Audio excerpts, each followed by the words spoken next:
So our topic is GST exemptions on education services. So but before understanding that, I will explain you what is education. So education is not defined in the CGST Act 2017. But as per the Apex Court decision in Loka Shikshana Trust, education is process of training and developing knowledge, skill and character of students by normal schooling. So in GST we don't have any specific definition of education. However, this definition has been followed here. Education is fundamental to the nation building process, and the government has a constitutional obligation to provide free and compulsory elementary education to every child.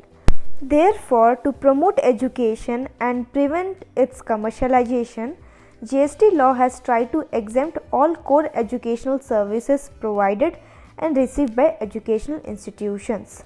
How education sector has been commercialized? If you see, there are many players in education sector who are earning huge profit. They are providing many other services which are not core educational services in the name of education, and they are earning huge profit on those services. So to prevent its commercialization and to promote education, GST law has tried to exempt all core educational services provided and received by educational institutions. So let's understand educational institution, which is very important to understand since only these institutions have been granted exemption under GST. So educational institution means an institution providing services by way of preschool education and education up to higher secondary school or equivalent. What do you mean by higher secondary school? It means up to 12th standard or equivalent. So educational institution includes preschool education and education up to higher secondary school or equivalent. So up to 12th standard all schools are covered here. Second is education as a part of a curriculum for obtaining a qualification recognized by any law for the time being in force. By this we mean colleges, universities or institutions which conduct degree courses, and this course lead to grant of qualification recognized by law. For example, engineering colleges, MBA colleges, ICI Institute conduct CA degree course. These are the examples. However, it excludes following: qualification recognized by a law of a foreign country. For this, there is an example of CFA. CFA is a foreign law recognized qualification. So it excludes institutions which provide qualification recognized by a law of a foreign country. And second point is, it also excludes training given by private coaching institute. Why? Because such training does not lead to grant of a qualification recognized by any law. The last point is education as a part of an approved vocational education course. I will explain you the meaning of approved vocational education later on, but as of now just you understand that educational institution includes educational institution providing services by way of education as a part of approved vocational education course. So this was all about meaning of educational institution under GST. Let me brief on it again. It includes all school up to 12th standard or equivalent. It includes institution which provides qualification recognized by any law, and it includes institution which provides education as a part of an approved vocational education course. Okay. So just now I explained you meaning of educational institution under GST. So these educational institutions have been granted exemption from GST YD entry 66, which has been divided under two broad categories, which are output services and input services. Now I will explain you the meaning of output services and the meaning of input services. What do you mean by output services? Output services means services provided by educational institution, and input services means services provided to educational institution, which means services received by educational institution. So let's look at output services, that is service provided by educational institution, which all are exempted under GST. So services provided by an educational institution to its students, faculty and staff. If an educational institution is providing any service to its students, faculty and staff, it will be exempted under GST. Second point is by an educational institution by way of conduct of entrance examination against consideration in form of entrance fee. So this output service is also exempted under GST. So all educational institution covered in the definition of educational institution would get exemption on this output services provided by them. Now let's understand which all input services are exempted for educational institution as defined in GST. So first let's look at 3 points: transportation of students, faculty and staff, catering including any midday meal scheme sponsored by central government, state government or union territory, security or cleaning or housekeeping services performed in such educational institution. So exemption for these 3 types of input services is available only for educational institution providing preschool education or up to higher secondary school, that is 12th standard. Fourth point is services relating to admission to or conduct of examination by such institution. So this exemption is available to all categories of educational institution as defined under GST. Okay, so all categories of educational institution which we define has this exemption. The fifth point is supply of online educational journals or periodicals. So this exemption is only provided to educational institution providing education for obtaining a qualification recognized by any law. Rest educational institutions don't have this exemption. So let's understand the meaning of approved vocational education course, which is a part of educational institution. It means a course run by an ITI or ITC, that is Industrial Training Institute or Industrial Training Center, affiliated to the NCVT or SCVT, that is National Council for Vocational Training or State Council for Vocational Training, offering courses in designated trades notified under the Apprentices Act 1961. So an approved vocational education course means a course run by ITI or ITC which is affiliated to NCVT or SCVT and it is in respect of designated trades notified under Apprentice Act. So any course run by an ITI or ITC will be approved vocational education course if it's affiliated to NCVT or SCVT and it's in respect of designated trade notified under Apprentice Act. So these 2 conditions must be satisfied in order to become approved vocational education course. Next point is a modular employable skill course approved by the NCVT run by a person registered with the Directorate General of Training, Ministry of Skill Development and Entrepreneurship. So what do you mean by modular employable skill? It is a minimum skill set required for gainful employment or self-employment in the world of work. So if it's a course of modular employable skill which is approved by NCVT, then it's an approved vocational education course. Now we will understand few differences between private ITIs and government ITIs. So private ITIs will qualify as an educational institution only if education provided by them is an approved vocational course that is affiliated to NCVT or SCVT and in respect to designated trades notified under the Apprentice Act 1961 and hence exempted under GST.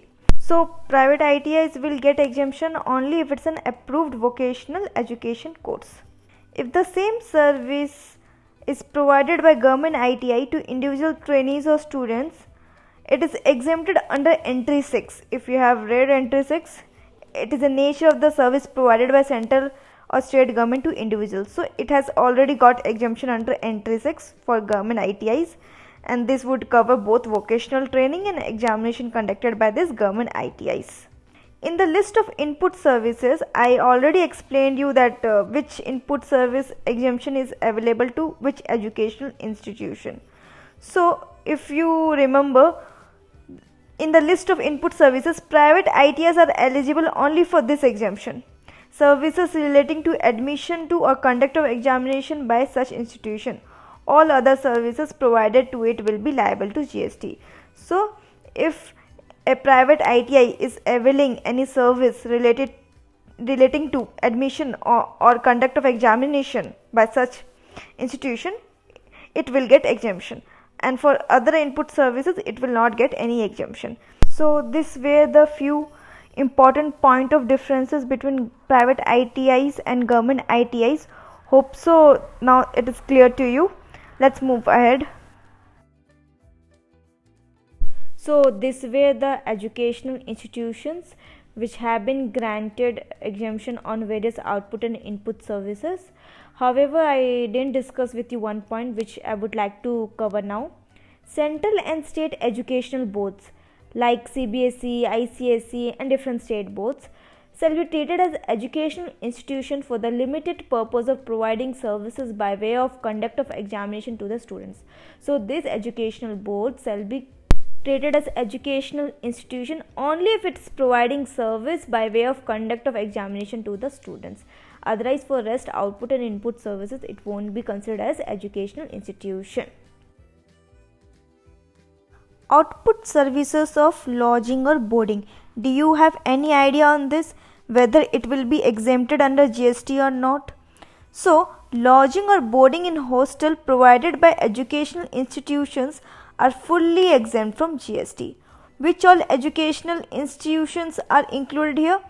It includes institutions providing preschool education and education up to higher secondary school or equivalent, or education leading to qualification recognized by law. So if a school up to 12th standard or equivalent, or a university, college or institute providing education leading to qualification recognized by law, if they provide hostel facility for lodging or boarding, the fees charged from student for hostel accommodation are fully exempt from GST. Let's now understand boarding schools. You know that besides education, boarding schools also provide other services like dwelling units for residence and food. So what about these other services? Will these other services be taxable under GST or exempted? Let's understand it. So the supply of education along with other services may be considered as a composite supply if the charges for education and boarding and lodging are inseparable. Since the charges are inseparable, it may be considered as a composite supply, that is supply of services which are naturally bundled and supply in the ordinary course of business. Here the education will be predominant element and will be considered as principal supply, and hence the complete bundle shall be treated as supply of principal supply, that is education. Therefore the entire consideration for the supply will be exempted. So the exemption for boarding and lodging shall be available only if it is considered as a composite supply. Let's go ahead. Now I will explain you few important points related to educational institutions providing qualification recognized by law. What if a course in a college leads to dual qualification, only one of which is recognized by law? So it is common to see institutes offering variety of courses where all of them are not recognized by law. So in such situation, in such cases, provision of such dual qualification is supply of two separate services. Such dual qualification will be considered as supply of two separate services, since the fees and curriculum for each such qualification are prescribed separately. So you will have separate fee structure and separate curriculum for both the qualification. So both those courses will be considered as two separate services, and therefore in respect of each such qualification the tax will be charged separately. So the assessment will take place separately. However, if an artificial bundle is created of such dual qualification by charging single fee, suppose a college or a university or an institute is charging a single fee just to create an artificial bundle, and where only one leads to qualification recognized by law, such supply shall be considered as mixed supply. If you remember, mixed supply, in case of mixed supply, the taxability of entire supply shall be determined based on the supply of the component attracting highest rate of tax, that is highest rate of GST. So the qualification which is not recognized by law will have highest rate of GST, and the single fee which we are charging for both the qualification, on this fee the GST will be charged based on that rate. So let's now understand another point related to this. Incidental auxiliary courses or extracurricular activities. So many institutes provide this extracurricular activities in furtherance of overall well-being along with the courses recognized by law. So these activities along with courses recognized by law would be considered as naturally bundled and hence treated as composite supply. However, if extra billing is done for this component, it may be a case of artificial bundling of two different supplies and therefore will be treated as mixed supply, attracting the highest tax component rate for the entire consideration. So if extra billing is done, it will be case of mixed supply. If no extra billing is done, it will be considered as composite supply. So let's go ahead. What about IIMs? Are IIMs considered as educational institutions? So let's understand that. As per IIM Act 2018, IIMs have been empowered to grant degrees, diplomas and other academic distinctions or titles. So IIM has that power as per the IIM Act 2018, and they also have the power to specify the criteria and process for admission to courses or programs of study and specify the academic content of programs. So as per IIM Act 2018, IIMs have been empowered to grant degrees, diplomas or other academic distinction along with the criteria or process for admission and the academic content for those programs or courses. Therefore, IIMs are considered as educational institutions because they provide education as a part of a curriculum for obtaining a qualification recognized by law for the time being in force. So, the courses which are offered by IIMs are divided into two broad categories: long duration course and short duration course. Long duration courses are of 1 year or more and short duration courses are of less than 1 year. So under long duration course, IIMs award degrees or diploma certificate for various long duration programs or courses. So services provided by IIMs to their students in respect of this long duration programs are exempt from levy of GST. However, in case of short duration courses, IIMs award participation certificate for short duration courses to the executives of professionals. This participation certificate are not any qualification recognized by law. These executives or professionals are participants and they are not considered as students of IIM. Therefore, services in respect of these short duration courses are not exempted from GST. It will attract GST at standard rate of 18%. So in case of short duration courses, they have to pay GST at the rate of 18%. However, in respect of long duration courses, they need not pay GST. It's exempted from levy of GST. So if an educational institution has mess or canteen to supply food to its staff, faculties and students, then it can be of two types. One is mess facility run by the institution or students themselves. The second can be mess facility outsourced to a third person. So if a mess facility is run by the institution or students themselves, it is exempted, as the catering services is one of the services provided by an educational institution as defined on the GST to its students, faculty and staff. Here it is in nature of output service. It's a type of output service. However, if a mess facility is outsourced to a third person, it will be taxable. It will attract GST. Why? The catering services has been outsourced to an outside contractor and hence there is a supply of service to the concerned educational institution by such outside contractor. Here it's an input service. The educational institution is availing this service from a third person from an outside party or contractor, and then it's providing this service to its students, staff and faculty. So here it's an input service. However, you should not forget that catering services provided to educational institution providing preschool education or education up to higher secondary school or equivalent are exempt from tax. There are two more points of exemption of input services which are only available for preschool education schools and schools up to 12th standard, which are transportation and cleaning. I mentioned in the list of input services. If you rewind the video and watch it, let's go ahead. So this is the last point which I am going to discuss on our topic of GST exemptions to educational institutions on education services. So the point is fee charged from prospective employers like corporate houses or MNCs.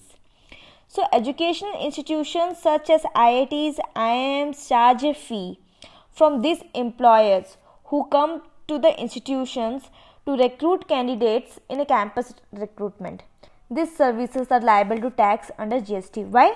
Because these services are not provided by educational institutions to their students, faculty and staff. They are providing this to corporate houses and MNCs. So this was all about GST exemptions on education services. You can download the video content using the link given in the description box below. So really, if you found my video helpful, please like, subscribe and share. Bye bye. Thank you.